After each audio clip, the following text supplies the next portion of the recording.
La liberté est une grande fierté dont un homme peut se vanter de jouir. Tout acte visant à ôter la liberté d'un individu ou encore réduire son champ d'action met automatiquement ce dernier sous la défensive. Et un mode de privation temporaire de liberté est la garde à vue.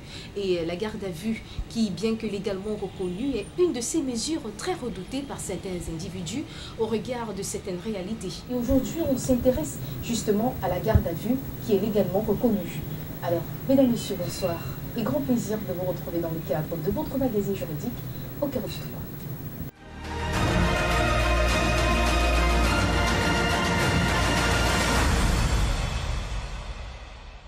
La garde à vue renferme plusieurs aspects, notamment les conditions de la garde à vue, le traitement même pendant cette période, parce qu'on parle de la question d'un traitement avec humanité, les délais de celle-ci. Alors pour en parler, nous accueillons Maître Jean Vienga à l'époque, qui est avocat au barreau du Cameroun, avec qui on va s'appesantir sur la question. Bonsoir Maître. Bonsoir Céleste. Comment vous allez? Ça va très bien, je crois que très bien. Comme un charme d'ailleurs. Comme un charme. Alors, avec vous, on parle de la garde à vue au Cameroun.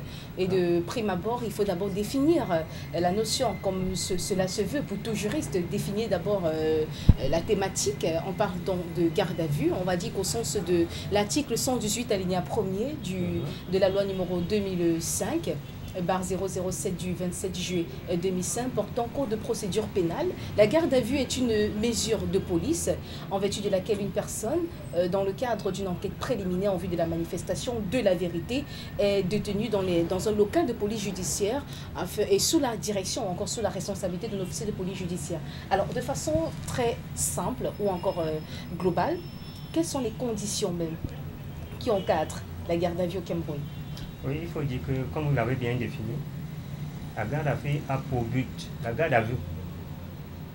de permettre à l'officier de police judiciaire de mener ses enquêtes. Ça veut dire que lorsqu'une personne est conduite devant l'officier de police judiciaire, oui, celle-ci est gardée dans un local de police judiciaire, ce qu'on appelle souvent cellule. Ça veut dire qu'elle est mise en cellule pendant une durée. Et ça permet donc à cet officier de mener ses enquêtes. Maintenant, quelles sont les conditions? Il faut dire que, comme je l'ai déjà précisé, la garde à vue a pour but de permettre que l'officier de police puisse mener ses enquêtes parce que généralement on a peur que la personne qui est arrêtée peut s'enfuir, peut s'évaporer dans la nature, comme on dit ça. Oui, prendre la route des champs. Voilà, il peut prendre la clé des champs. Et il peut aussi arriver qu'on ne connaît même pas son domicile, on ne sait pas où il habite. Oui. Et on a aussi peur qu'il puisse dissimuler ou alors détruire les preuves. D'accord. Donc il faut donc le garder pour qu'on puisse mener les enquêtes. On peut même pendant qu'il est en garde à vue, effectuer des fouilles dans sa maison pour détenir des preuves importantes, peut-être des objets qu'on peut saisir là-bas, qui peuvent être des pièces à conviction. Donc voilà le but des conditions. Donc c'est pour dire que quoi? C'est pour dire que généralement on doit décider, on peut décider de la garde à vue parce que on estime que la personne n'a pas un domicile connu. Parce que la loi dit que lorsqu'une personne a un domicile connu, en principe, il ne devait pas faire l'objet d'une garde à vue. Alors, maître, comme le prévoient les dispositions juridiques, notamment du Code de procédure pénale, on dit ici que l'officier de police judiciaire se doit d'avertir le suspect et le notifier des faits ou encore de toutes les suspicions qui pèsent sur lui, sur ce dernier, sur ce suspect. Alors, est-ce que cela est véritablement fait ici? Oui, il faut quand même dire qu'il y a beaucoup de violations des droits. Les droits de l'homme en ce qui concerne dans le domaine de la garde à vue. Sans qu'elles ne sachent pourquoi elles sont là. Oui. Oui, alors que la loi dit très bien que le suspect qui est arrêté doit être informé des faits qui lui sont reprochés. Et on doit lui donner le temps de s'expliquer, de se défendre. Et pendant la garde à vue, il faudrait qu'on lui donne la possibilité d'appeler ses membres de la famille, toutes les personnes qui peuvent assurer sa défense. Oui. La notification se fait encore à la maison ou bien dans le local de police judiciaire? Dans le local de police judiciaire, ça veut dire que lorsqu'on arrête une personne, on la conduit au commissariat ou bien à la gendarmerie. Oui. Et avant même de le garder en cellule, comme on dit souvent, on doit d'abord lui notifier les faits qui lui sont reprochés. On lui dit, voilà, vous êtes... S'il y a une plainte, on lui montre la plainte, que voilà, quelqu'un vient de déposer une plainte contre vous. Ou alors, si on l'a trouvé en flagrant délit, On dit, voilà, on vous a trouvé en flagrant délit. Et qu'est-ce que vous dites? Et il se défend, il vous peut dire, voilà, il ne suis pas coupable, en disant, je ne reconnais rien. Le fait pour lui, il peut le garder en vue parce qu'il estime qu'il y a des enquêtes sérieuses qui doivent être menées. Oui. Et la garde à vue est nécessaire en ce moment. D'accord. Alors, Maître Jean-Vienne Galeboc, un détail assez important parlant de la garde à vue, s'agissant précisément du traitement du suspect. Alors, on sait si bien, comme le prévoient les textes, il faudrait que celui qui est gardé à vue soit traité matériellement et moralement avec humanité. Et bien sûr, cela sous-entend que toute violence, toute menace, toute manœuvre fallacieuse, oui, manœuvre insidieuse, je voulais dire plutôt, alors sont prohibées. Revenons un tout petit peu sur le traitement même du suspect pendant cette période de garde à vue. Oui, le suspect doit être traité avec humanité. Ce que dit la loi, l'article 122, oui, doit être traité avec humanité. Et il ne faudrait pas que pendant l'interrogatoire, qu'on lui fasse des suggestions qui vont l'obliger à dire ce que l'officier de police judiciaire aimerait qu'il dise. Ça veut dire par exemple, l'officier de police lui va lui dire, si vous ne dites pas la vérité, je vais vous garder à vue. Oui. Généralement, c'est ce qu'ils font. Et généralement, comme les gens ont peur d'aller en cellule, il va se mettre, parfois il va avouer alors que lui-même sait qu'il n'a rien fait. Ou alors il peut lui dire, si tu ne dis pas la... Oui, les pressions. Si tu ne dis pas la vérité, je vais te frapper. Ou alors, voilà, il peut lui... Donc, les menaces, oui, des menaces et tout. Sa menace, ça peut être morale, ou là, ça peut être physique. On va encore les gens aujourd'hui dans les gendarmeries, les commissariats. Chose regrettable. Et la loi dit également que pendant la garde à vue, et même avant que la personne ne soit placée en garde à vue, la personne peut solliciter des examens médicaux, oui, pour s'assurer que au moment où elle entre en garde à vue, elle est en bonne santé. Oui. Et après la garde à vue, on essaie de faire encore l'examen si pendant qu'il y était, est-ce qu'il a été bien traité. Bon, c'est vrai que c'est pas, je n'ai jamais vu cette disposition être appliquée, mais c'est prévu. Et même le procureur lui-même d'office peut demander que la personne soit examinée. D'accord. Voilà. Alors, il y a plusieurs droits qui découlent du traitement même de la garde à vue, du gardé en vue, notamment le droit de visite. Alors, plus de détails sur ces droits du suspect. D'abord, on peut parler du droit de visite lorsque la personne a même des membres de la famille. Il y a des personnes qui sont arrêtées qui n'ont même pas de membres de la famille. Qu'est-ce que l'État fait en ce moment? L'État doit assurer l'alimentation de ces personnes-là qui sont gardées à vue. Donc, on commence d'abord par là pour dire que... Le droit à l'alimentation. Oui, le droit à l'alimentation. Imagine quelqu'un qui va faire 6 mois, ou bien en disant 6 jours, parce que la durée de la garde, la durée maximale, lorsqu'on lit le code de procédure pénale, la durée maximum, c'est 8 jours. Ça veut dire que 48 heures renouvelables une fois, et on dit si autorisation du procureur de ce délai peut être renouvelé 2 fois. Donc quand on essaie de faire des compter, le maximum c'est 8 jours. Alors lorsqu'une personne est gardée à vue pendant 8 jours et qu'elle n'est pas alimentée, qu'est-ce qu'elle fait? Elle va mourir. Donc il faut que l'État, en fait, la loi fait injonction à l'État d'alimenter ces personnes. Oui. Et maintenant, en plus de cette alimentation, ces personnes peuvent recevoir de leurs membres de la famille, des amis et de leurs proches, des soins médicaux ou alors de quoi manger. De l'assistance. De l'assistance, oui. Voilà. On peut leur rendre visite, on peut leur donner des produits alimentaires. Oui. Oui, tout ce dont ils ont besoin pour que leurs conditions de détention soient humaines. D'accord. Alors, on sait si bien que d'après l'article 119 du Code de procédure pénale, la durée même de la garde à vue est de 48 heures, renouvelable, ne peut excéder 48 heures et renouvelable une seule fois. Et on sait si bien qu'il y a des exceptions. Vous avez relevé l'autorisation faite par le procureur de la République. Et il faudrait également qu'il y ait motivation. Oui, il faut que la prorogation soit motivée. Exactement. Alors, ces exceptions qui donnent lieu donc à des prorogations. Revenons un tout petit peu sur les délais même de la garde à vue, pour parler précisément de ces exceptions-là. Oui, les exceptions, c'est que lorsqu'une personne est gardée à vue, elle doit être gardée à vue pendant 48 heures. et renouvelable une seule fois. Oui.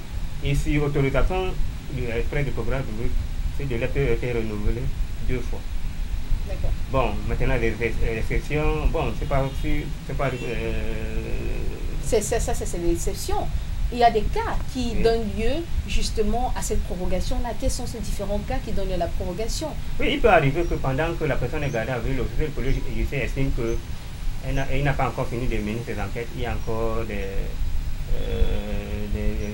pièces à conviction qu'il doit réunir, ou alors il y a des documents qu'il doit rassembler pour que la personne soit déférée. Soit la personne soit déférée devant le procureur public, ou alors que la personne soit libérée. Parce qu'il faut également toucher un aspect très important de la garde à vue. Il faut dire que la garde à vue, c'est la règle. Maintenant, il y a une autre possibilité. Il y a une exception de la garde à vue. Il ne faut pas toujours croire que lorsqu'on conduit quelqu'un devant un officier de police judiciaire, automatiquement, on doit la garder à vue. Il y a ce que la loi a prévu, la liberté provisoire. L'officier de police judiciaire peut accorder la liberté provisoire. C'est-à-dire le commissaire ou le commandant qui arrête une personne, ou bien qui ordonne l'arrestation d'une personne, peut lui autoriser, il peut l'autoriser à rester chez lui. Et moyennant des garanties. Les garanties sont prévues par l'article 246G du Code de procédure pénale. Lesquelles? Les garanties sont soit une somme d'argent que cette personne va verser et qui va garantir qu'elle ne va pas s'enfuir. À tout moment, lorsqu'on aura besoin d'elle, elle va déférer à la convocation de l'officier de police judiciaire. Soit alors un closet garant. Ça veut dire que toute personne, ça peut être un membre de la famille, ça peut être un ami, qui va se porter garant de la comparution du suspect, qui va dire: moi je m'engage à ce que si il prend fuite, alors je vais payer une somme d'argent qu'on va fixer dans l'acte d'engagement. Donc dès que la personne s'enfuit, c'est vous qui sera appelé à payer cette somme. Et si vous ne payez pas, on peut exercer la contrainte par force sur vous. D'accord. Donc il faut dire que la garde à vue, c'est une règle, mais maintenant il y a des possibilités que la personne puisse être mise en liberté. Et il faut dire que généralement même les gens doivent être mis en liberté. Parce que c'est comme on constate souvent dans les commissariats et dans les gendarmeries, on garde les gens juste parce qu'on veut prendre de l'argent. On estime qu'en les gardant, on va mettre la pression sur la famille qui va venir dire: oh, monsieur le commissaire, voilà, je voudrais que ma personne soit mise en liberté, alors je vais vous donner 50 000, 100 000. Et parfois il monte les enchères, il dit non, 100 000, voilà, donc le tout en train de dépenser 300 000 parce qu'on a peur que pendant qu'elle est gardée là-bas, elle va perdre beaucoup de choses. Peut-être si c'est un employé, elle va peut-être perdre son emploi. Alors qu'en principe, lorsqu'une personne est gardée à vue, le police judiciaire devrait s'assurer que est-ce que cette personne a un domicile connu, est-ce qu'il n'y a pas risque que les preuves soient détruites. Lorsque ces conditions sont réunies, cette personne doit être mise dans les liberté, moyennant les garanties. D'accord, maître. Dernière question pour vous terminer avec cette première rubrique de votre émission, de l'émission Au cœur du droit. J'ai envie de dire le magazine juridique, tout le monde en même temps. Maintenant, lorsqu'une personne estime avoir été gardée en vue abusivement, qu'est-ce qu'elle sera en droit de faire? Oui, lorsqu'une personne est gardée à vue abusivement, pendant qu'il y est lui-même ou alors son conseil ou alors toute personne peut saisir l'autorité compétente, qui est le président du tribunal de grande instance. On parlait de l'habeas corpus, fait au fin de libération immédiate devant le président du tribunal de grande instance du lieu de l'arrestation, qui va donc ordonner sa mise en liberté. Et il faut dire que c'est une disposition qui est prévue par le nouveau code de procédure pénale, parce que c'est une nouvelle disposition. Et j'aimerais aussi apporter une précision dans la garde, de la garde à vue. Il ne faut pas toujours croire que la garde à vue est judiciaire. Il y a aussi la garde à vue administrative. Ordonnée par une autorité administrative. Ça peut être le préfet, le sous-préfet, le gouverneur. Et la durée, c'est 15 jours maximum. Donc, dans le cas du maintien de l'ordre, l'administration, donc une autorité administrative peut ordonner qu'une personne soit placée en garde à vue. Et lorsqu'une personne est détenue abusivement, que ce soit dans le cas de la garde à vue administrative ou judiciaire, alors on peut saisir le président du tribunal de grande instance. Voilà qui est bien dit par Maître Janvier Ngalebock. Il y a deux types de garde à vue. Il ne faudrait pas mélanger les choses. Il y a la garde à vue administrative, qui est celle-là qui est ordonnée par une autorité administrative, et celle qui est diligentée par un officier de police judiciaire. Il s'agit de la garde à vue judiciaire. Mais on va rester toujours dans le cadre de la garde à vue judiciaire maintenant pour toucher le problème d'un homme qui a été gardé en vue abusivement, tout simplement parce que l'officier de police judiciaire était un de ses ennemis. Alors,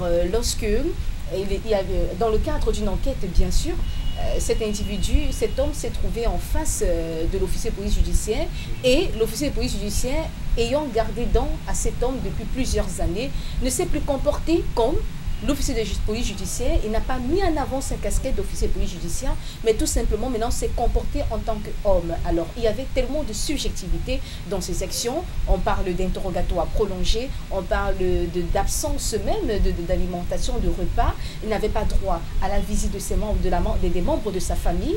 Alors on va toucher le problème de cet individu, mais on écoute tout d'abord ce témoignage. On se retrouve juste derrière.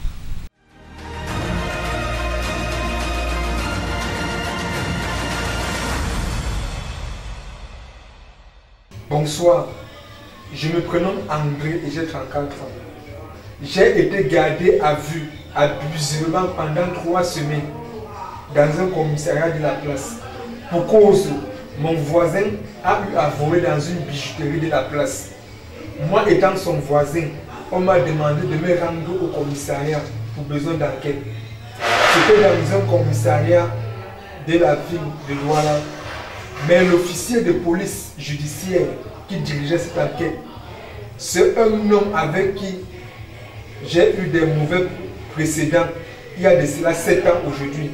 Cet homme avait voulu me poignarder car sa femme rôdait autour de moi. Après avoir écouté le témoignage de cet homme qui a traversé des moments difficiles, on parle exactement de 3 semaines dans une cellule, sans repas, sans visite de la part de son avocat ou bien de membres de la famille, ayant subi des tortures. Il s'est vu infliger des traitements inhumains, j'ai envie de dire dégradants et cruels même, à l'instar des tortures. On parle également des menaces, une certaine pression à son endroit, et ça choque véritablement parce qu'on se pose bien la question, mais est-ce qu'on respecte la loi? Est-ce que l'état de droit est véritablement prôné? Est-ce que ces officiers de police judiciaire respectent ou encore maîtrisent même les dispositions du code de procédure pénale? Et avec vous, Maître Janvier Ngalebock, on va essayer de décortiquer ou encore d'analyser, d'interpréter cette situation, de qualifier les faits et de permettre à cet homme-là de suivre maintenant une démarche ou encore suivre une procédure qui permettra à ce dernier de rester dans la légalité, mais également la réparation du préjudice tant physique que moral qu'il a eu à subir. Et il faut dire que lorsqu'on écoute les faits, c'est vraiment aberrant. C'est aberrant que au XXIe siècle, que les gens soient encore torturés dans les commissariats, dans les gendarmeries, et alors que nous avons un code de procédure pénale qui reconnaît un certain nombre de droits aux suspects. Oui. Donc c'est vraiment aberrant. Et il faut dire que c'est une détention illégale. Et je dirais même que c'est une infraction. On peut qualifier ça de séquestration, qui est punie par le code pénal. Oui. Et cet officier de police peut faire l'objet de poursuites. Et moi je pense que généralement c'est l'ignorance qui fait qu'on subit de telles atrocités. Oui. Parce que les gens ne savent pas que lorsque on est arrêté et qu'on est conduit à la police ou à la gendarmerie, on doit pouvoir dire à l'autorité qui nous interroge qu'on peut garder silence. On a le droit de garder silence. Ça veut dire, en attendant son avocat. On a le droit de téléphoner à son avocat. J'ai dit, voilà, de téléphoner à son avocat pour qu'il vienne. Et lorsque l'avocat arrive, il a le droit de causer avec son client, de préparer la défense de son client. Oui. Il a le droit de rendre visite à son client. Donc, je pense que c'est généralement l'ignorance qui fait souvent que les gens ne le savent pas. Et aussi des abus parce que ce sont ces officiers-là qui ont l'obligation de dire aux suspects que vous avez le droit de garder silence. C'est ce que la loi prévoit. C'est-à-dire que lorsqu'une personne est arrêtée, avant de le garder à vue, avant même de commencer à l'interroger, de donner même lecture des dispositions juridiques en matière de garde à vue. L'officier de police doit pouvoir le dire, vous avez le droit de garder silence. Oui. Ou de vous faire assister par un conseil. Maintenant, lui, il peut dire, voilà, je vais être entendu sans la présence de mon conseil. Ou il peut dire que je garde silence. Mais ils ne le font pas, ils ne le font vraiment presque pas. Même lorsque vous voyez les faits mention sur les procès-verbaux, parfois c'est arbitraire, ils ne le font pas. Ils font semblant d'avoir effectué la formalité, mais ce n'est pas ce qui se fait généralement. On peut même engager une action contre l'État, parce que l'État est garant de la sécurité des citoyens. Lorsque un de ses agents cause du tort à un citoyen, un individu, tout l'État doit pouvoir répondre. Et maintenant, quand l'État répond, lui aussi peut engager une action contre son agent. Mais évidemment, on peut engager une action contre l'État pour obtenir réparation. Oui, alors de façon plus claire, explicite, qu'est-ce que Sieur Alexandre peut faire maintenant pour rentrer d'abord pour la réparation du préjudice qu'il a eu à subir? Vous avez parlé, vous avez dit que l'officier de police judiciaire peut faire l'objet de poursuites.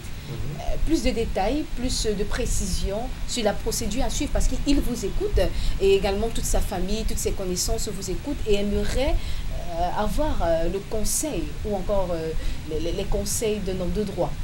Oui, il peut saisir le tribunal militaire qui va donc examiner le cas de cet officier.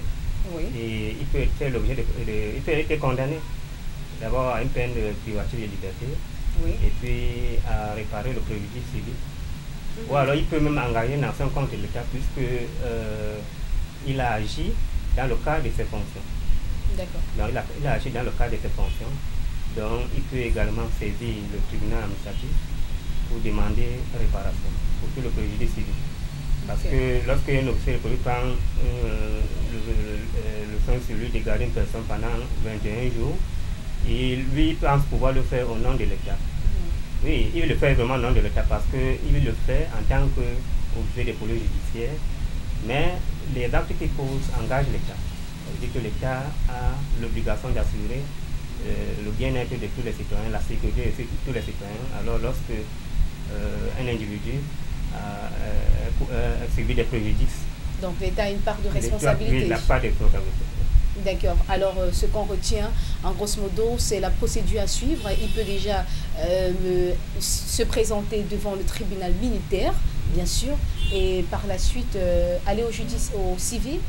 Oui, mais non. Il faut dire que l'action pénale inclut l'action civile. Lorsqu'on va dire au pénal, en même temps, devant le juge pénal, on peut demander les dommages et intérêts lorsque la culpabilité de la personne est retenue. C'est-à-dire lorsqu'il y a des débats, le juge estime que les conditions sont réunies pour que la personne soit déclarée coupable, alors on peut lui demander, au plaignant de chiffrer le montant des dommages et intérêts. Alors il peut dire, voilà, je demande tel montant, et la personne, si la culpabilité de la personne est retenue, on va d'abord le condamner à une peine privative de liberté, et en même temps on va le condamner à payer une somme d'argent en lieu de réparation du préjudice. D'accord, donc tout se passe au tribunal militaire. Tout se passe au tribunal militaire puisque l'officier c'est un homme en tenue. Oui. Alors donc on va le juger devant un tribunal militaire qui est un tribunal spécial pour des personnes en tenue. D'accord, Maître Janvier Bock. Alors, pour tous ceux-là qui nous regardent à la maison, soyez rassurés, si vous avez des préoccupations, comme on l'a précisé, toutes les coordonnées sont là, disponibles, Facebook, WhatsApp ou encore message normal. Envoyez-nous vos différents messages. Vous savez si bien que vos préoccupations sont répondues directement lorsque nous les recevons par l'intervention, à travers l'intervention également des invités sur ce plateau. Et on va préciser que d'après l'article 75 du code pénal, l'ignorance de la loi et le mobile n'influe pas sur la responsabilité pénale, raison pour laquelle on dit, et on ne le dira jamais assez, nul n'est censé ignorer la loi. On va prendre la troisième articulation de cette émission, qui est procédure. On se dit, bien, vous avez parlé du tribunal militaire, vous avez touché les juridictions, donc on va revenir sur la présentation, pas des juridictions nationales, mais plutôt des juridictions de droit commun. On regarde.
Un grand merci au juriste conseil Michel Orcoigné pour la brillante présentation, j'ai envie de dire, de ces juridictions de droit commun et leurs compétences. Et directement, on va poursuivre toujours avec notre Janvier Ngalebok. On va retirer un tout petit peu sa casquette. Là maintenant, on parlera plus de maître Janvier Ngalebok, mais de monsieur Janvier Ngalebok avec sa permission. La quatrième rubrique de cette émission, Cœur à cœur avec un homme de droit, on se retrouve juste derrière.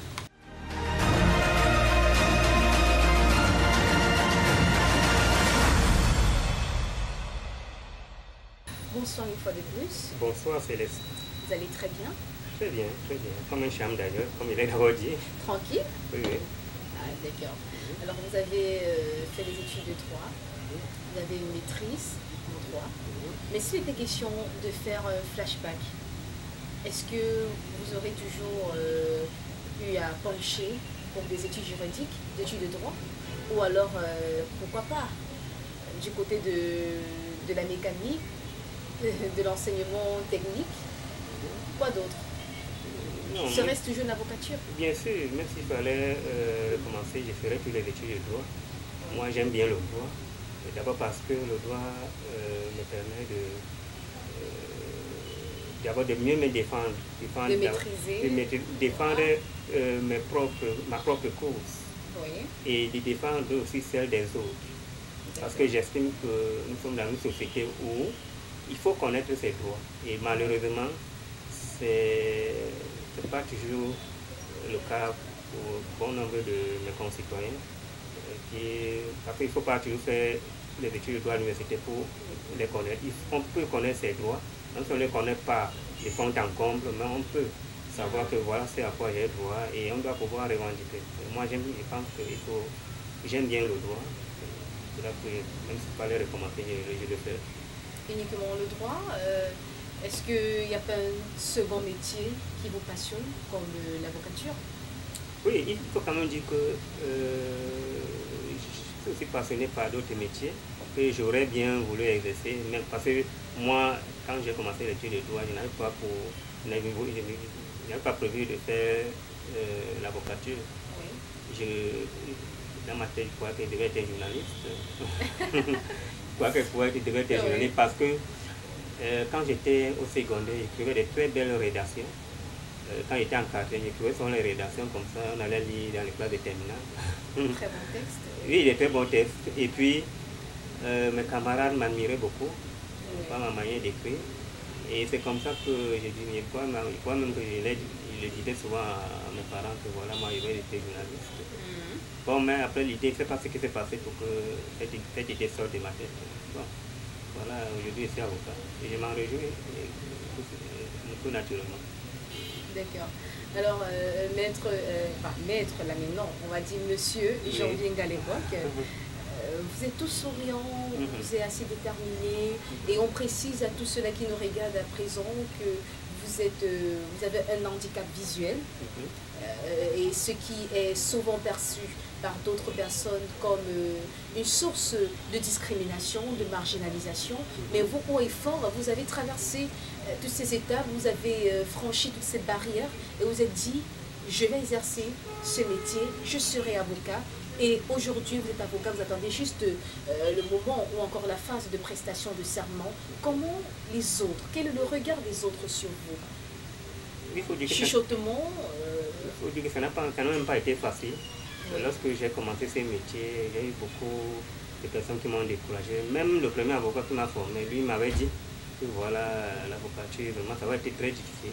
Et ce qui n'est pas d'ailleurs faux, il m'a dit que ça va être très difficile parce que un avocat, c'est quelqu'un qui doit monter et descendre, il ne doit plus pas rester sur place. Il doit beaucoup bouger, comme on dit souvent chez nous. Alors que si tu es magistrat, tu es assis dans ton bureau et tu reçois les dossiers, il m'a dit que lui me conseillerait de faire le concours de l'ENAM. Bon, j'avais d'ailleurs suivi son conseil, sauf que, bon, avec le temps, moi, je n'étais plus d'accord avec lui. Il y avait un grand penchant pour l'avocature. Oui. D'accord. Parce que moi, j'estime qu'étant avocat, je suis libre.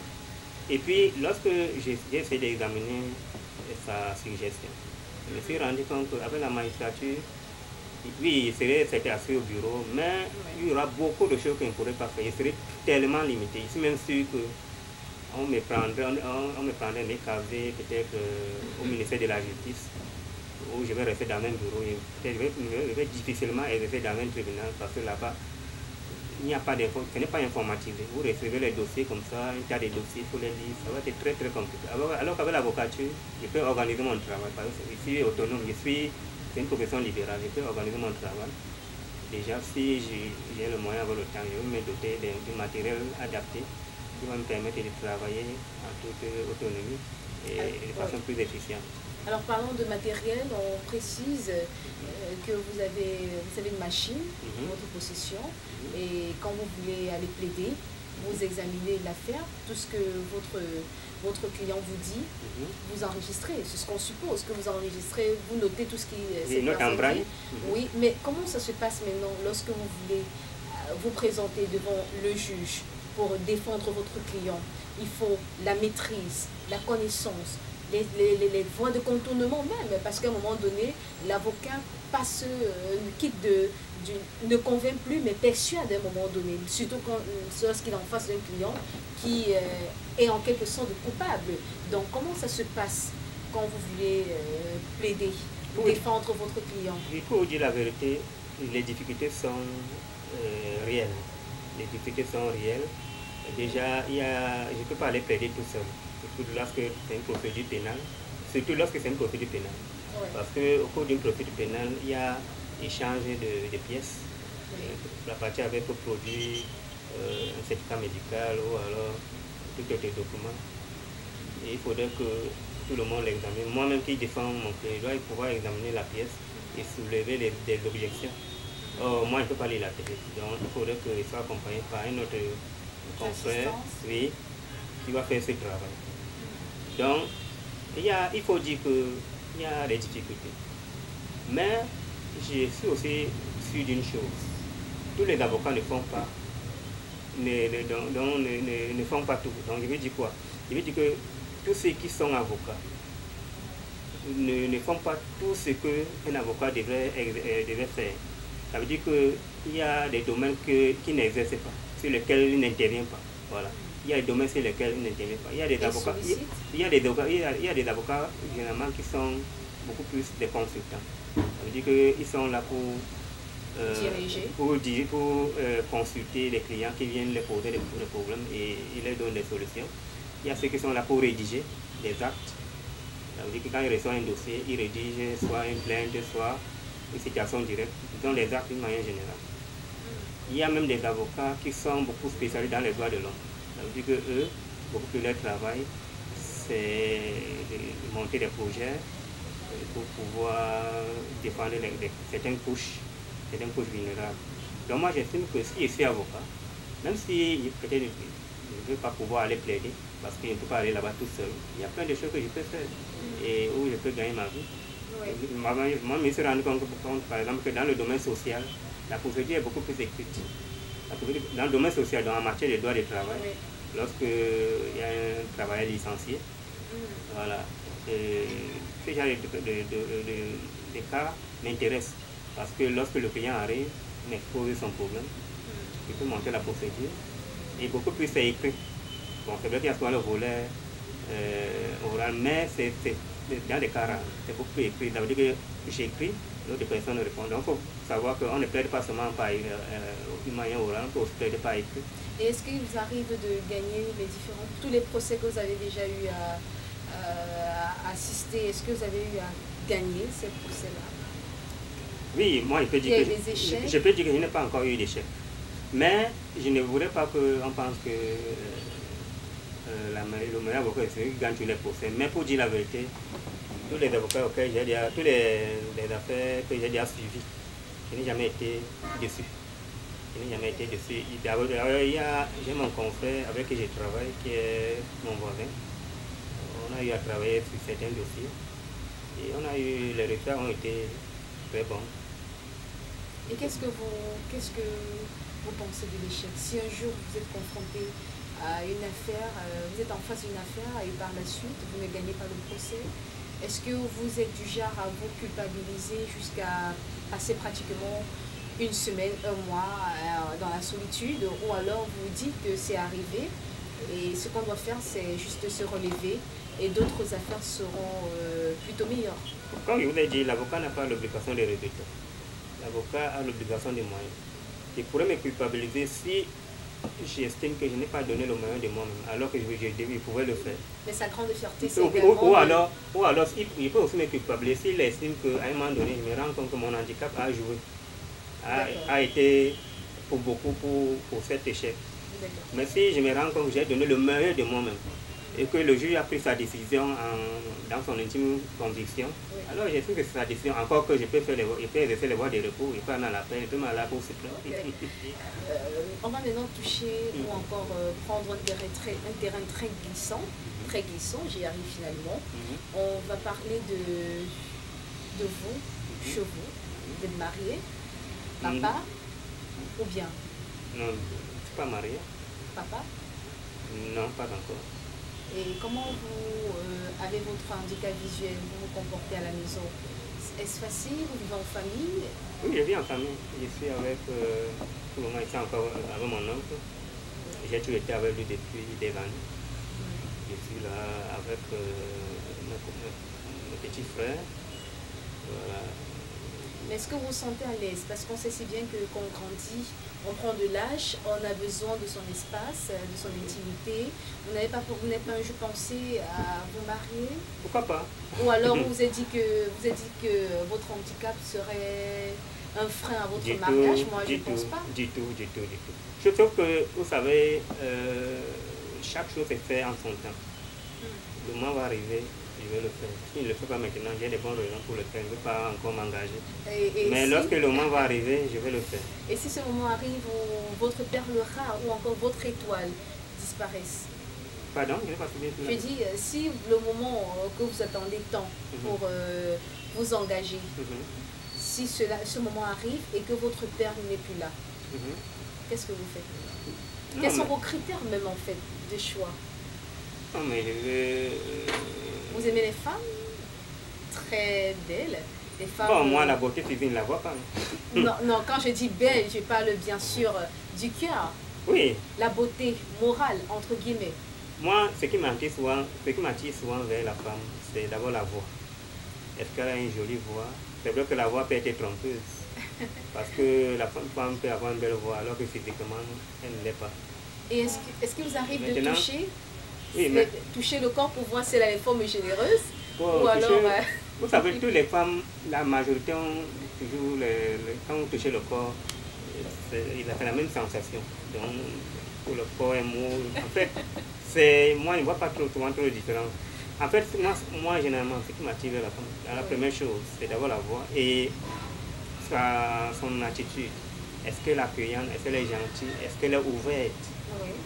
Je vous assure que si vous êtes tellement fermé, je n'ai pas souvent tellement le courage de m'approcher vers vous. Mais si vous me montrez vraiment que je peux y aller jusqu'au bout. C'est sympathisante? Oui, je vais, et puis je vous pose mon problème. Voilà. Mais c'est pas un problème en même temps. Non, quand il parlait de problèmes, ça veut dire qu'à un moment donné, je commence à avoir les battements de cœur, comme on dit. Et quand vous avez les battements de cœur, comment Ngalé Box se comporte?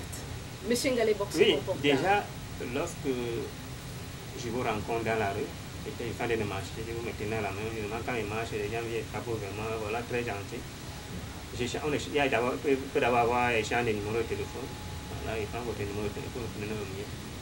Il commence d'abord par vous appeler, pour essayer de tâter un peu le terrain, comme on dit. Oui, un petit rendez-vous. Pour voir, est-ce que déjà... Non, il ne prend pas d'abord le rendez-vous parce qu'il ne peut pas savoir dans quel état d'esprit il se trouve.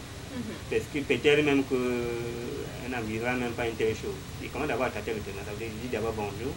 La manière dont vous me répondez au téléphone, voilà, ça détermine la suite. Ça me pousse à aller un peu plus loin. Alors d'abord les rendez-vous, les invitations, ça peut être à la maison, ça peut être dans un lieu, pour prendre un pot. Oui. Et au cours des échanges, donc, avec le temps, donc, je peux aborder le sujet. Est-ce que vous avez connu des déceptions amoureuses au regard au regard de votre handicap visuel? Bon, moi, je n'aime pas souvent dire que c'est parce que je suis handicapé. C'est vrai que... Non, je ne dis pas vous, mais la réponse ou encore la raison que cette dame met en avant. Est-ce qu'une de vos conquêtes a eu à évoquer cela, à dire qu'elle aimerait bien être avec un homme qui voit ses formes, qui puisse la regarder dans les yeux? Est-ce qu'une de ces femmes déjà a eu à évoquer cela? Oui, moi je pense que la plupart des femmes ont souvent ces problèmes. Ça veut dire qu'elle s'est dit, mais celui-là, lorsque je serai avec lui, ça va se passer comment? Je me rappelle, bon, elle ne me dit pas souvent, c'est la manière ouverte. Mais je me rappelle, il y avait une amie, donc on avait, c'était une amie simple, donc il n'y avait pas de projet de mariage ou alors de relation intime extra-conjugale. Donc on était juste des amis comme ça, et alors je lui ai demandé de me trouver, en fait de parler à une fille que j'admirais au quartier comme ça, et je lui ai dit bon, est-ce que tu peux essayer? Et alors tu me rends compte. Et elle est venue me dire, voilà, la fille lui a dit, mais ça va se passer comment, il ne me voit pas, et puis comment il saura même que je suis belle, est-ce que, comment il va m'admirer et tout, voilà. Donc il y a d'abord ce problème de préjugés. C'est pour cela que moi, généralement, qu'est-ce que je fais? Avant d'aborder le sujet avec toi, je te dis, on reste d'avoir des amis. J'estime qu'en restant des amis, je peux même t'inviter à la maison, que tu viennes voir comment je me comporte à la maison. Pour que ces préjugés-là d'abord sortent de ta tête. Et certainement, en voyant tout ce que j'ai fait, tu pourras te dire, mais celui-là, moi je crois que peut-être si je marie avec lui, il va être pour moi un fardeau, alors que ce n'est pas le cas. Donc, il faut dire que quand on est handicapé, on est toujours confronté à ce genre de problèmes, mais il faut faire avec, c'est la société. D'accord. Alors quel est le petit souvenir que vous voulez que les autres aient de vous, lorsque vous ne serez plus du monde terrestre, mais plutôt du monde céleste? Le monde céleste, moi je ne parle même pas qu'il y a un monde céleste. Ah, quand je parle du monde céleste, ça veut dire l'au-delà. Bon, souvenir, oui. Est-ce qu'on dira que Maître, ou bien Monsieur Janvier Ngalé-Bok, a été un homme assez humble, un homme déjà moi, vrai, honnête? Je voudrais beaucoup apporter dans la société. Je voudrais que lorsque je ne serai plus de ce monde, que là où je serai, c'est parce qu'il y a une vie après, que je me dise, voici ce que moi, Ngalé-Bok, j'ai apporté pour le bien-être de telle catégorie de personnes, surtout des personnes qui sont comme moi. Parce que j'estime que nous sommes encore dans une société où les droits des personnes handicapées sont très violés. Oui, sont très violés. Et j'aimerais apporter vraiment beaucoup pour la cause. Oui, je voudrais beaucoup lutter pour la cause des personnes handicapées. Donc je voudrais que lorsque je ne serai plus, lorsque je vais arriver à un certain moment de ma carrière, que quand je vais évaluer, que je vois ce que j'ai pu faire. Et voilà. Maître Janvier Ngalé-Bok, avocat au barreau du Cameroun, il a un handicap visuel, mais cela n'empêche pas qu'il puisse plaider, défendre des clients, cela n'empêche pas qu'il puisse prendre l'engagement très bientôt. C'est ce qu'on souhaite voilà, à Maître, un engagement assez important de sa vie, on dit généralement une étape importante de sa vie, le mariage. Alors, fidèles téléspectateurs, c'est ici que nous mettons un thème à cette émission. Au revoir, Maître. Au revoir, Céleste. Alors, si vous voulez revivre tous ces moments passés avec Maître Janvier Ngalé-Bok, n'hésitez pas à aller sur YouTube ou encore sur notre page Facebook. Vous aurez toutes les actualités concernant ce programme juridique qui se veut pour la vulgarisation du droit, mais on ne dira jamais assez, lui n'est censé ignorer la loi. Alors, à très vite pour un nouveau numéro. Au revoir.